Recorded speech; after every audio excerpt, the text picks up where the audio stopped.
This man has taken rebirth in Avicii hell. Frightened and astounded, the bhiksus continued. This man was practicing the jhanas and observed the discipline. What is the cause of it? The Buddha answered. This bhiksu was very proud. As he possessed the 4 jhanas, he claimed to have obtained the 4 fruits of the path. When he came to the end of his life and saw the skandhas of the 4 jhanas, he fell into wrong view and claimed that nirvana does not exist. How is it, he said, that I am an arhat and here I am returning to new existence?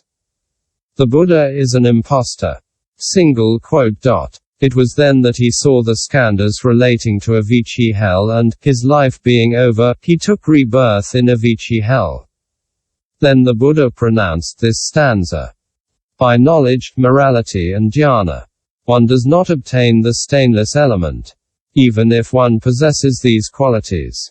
The result, however, is not assured. The bhiksu therefore underwent the suffering of the unfortunate destinies. This is why we know that by grasping the characteristic marks of distraction, the affliction of anger, etc., can be produced, and that by grasping the characteristic marks of concentration, attachment is experienced. The bodhisattva does not perceive either the characteristic marks of distraction or of concentration, for distraction and concentration have only one and the same characteristic. This is what is called jhanaparamita. In the first jhana, desires are expelled, the obstacles are chased away and the mind is fixed one-pointedly. But because of his keen senses, wisdom and insight, the bodhisattva does not have to detach himself from the 5 obstacles nor grasp the images of the jhanas and samapattis, since all dharmas are empty by nature.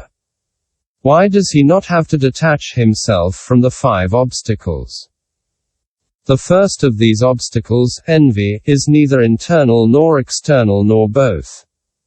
If it were internal, it would not depend on an external object to arise. If it were external, it would not trouble the self. If it were both, it would be nowhere.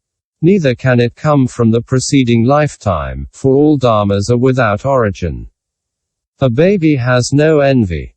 If it had envy in the previous lifetime, it would still have a little. Therefore we know that envy does not come from the previous lifetime. It does not go on to the next lifetime. It does not come from the directions. It does not exist by itself eternally. It does not occur either in a part of the body or in the whole body or in both places at once.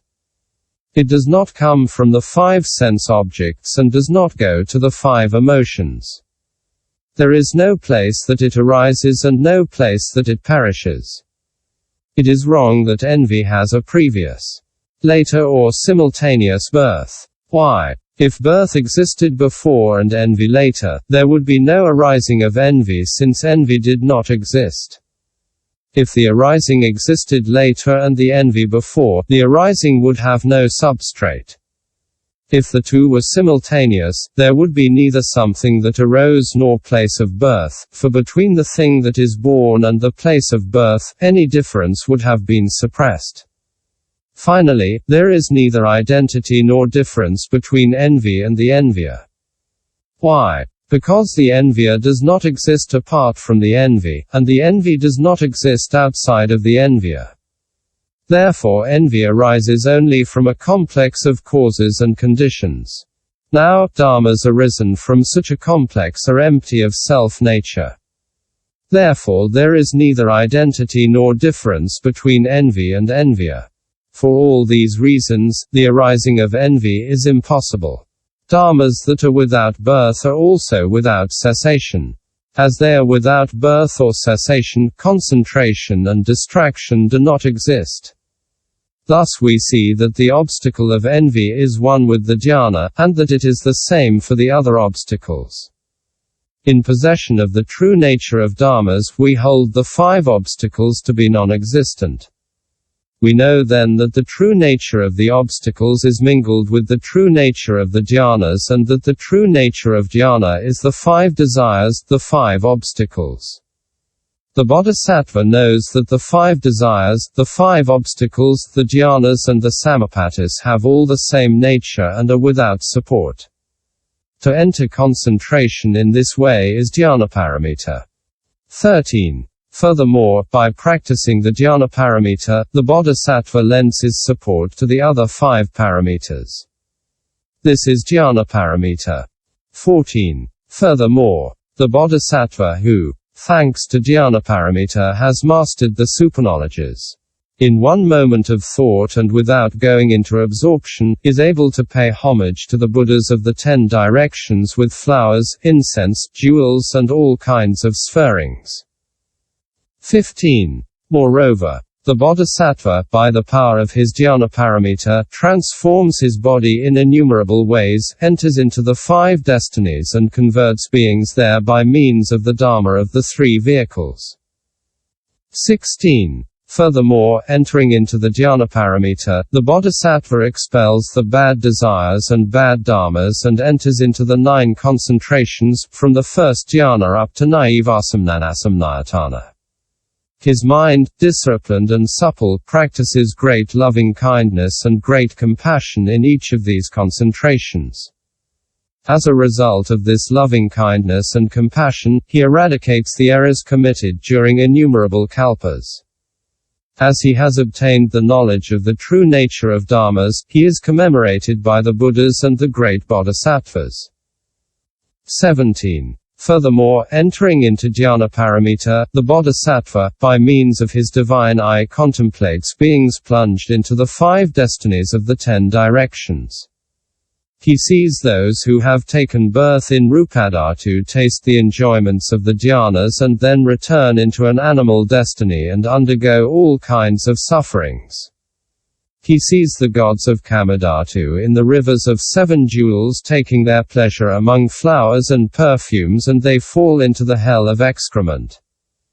He sees wise men and men learned in the worldly sciences who are incapable of finding the path fall into the rank of pigs or sheep, without discernment.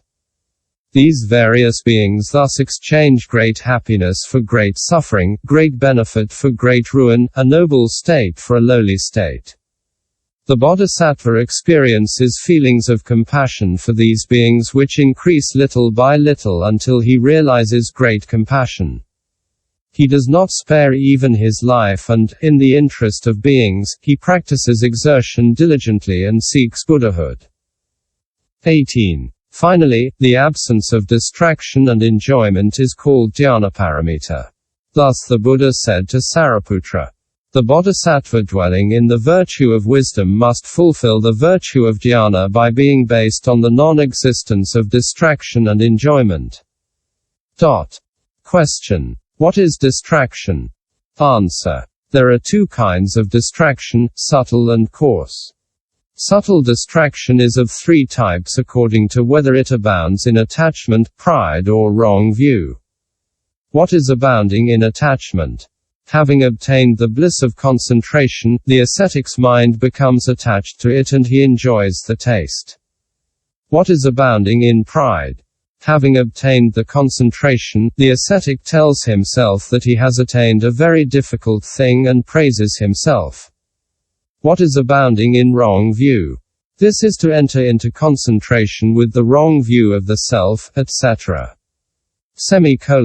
To make distinctions and grasp at characteristics, saying, "This is true, the rest is false." These 3 distractions are subtle distractions. Because of that, one falls out of the concentrations and produces the threefold poison that constitutes the coarse distraction. Enjoyment consists of becoming passionately attached with one's whole mind to the concentration once one obtains it. Question. All the afflictions are adherents. Why do you reserve the name of attachment for enjoyment? Answer. Because attachment and jhana resemble each other. How is that? Jhana is the fixing of a concentrated mind, and attachment also is an exclusive adherence, difficult to eliminate. As soon as one seeks jhana, one wishes to obtain it absolutely. Becoming attached to it is as natural as pursuing the objects of desire. From this point of view, there is no opposition between desire and concentration.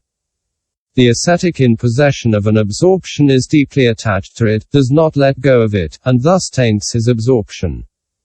Just as there is no merit in giving something when one is certain of a reward, so the absorption is of no value when one is enjoying its taste and is passionately attached to it. This is why we reserve the name of attachment for enjoyment without resorting to other passions in order to describe it. End chapter 28.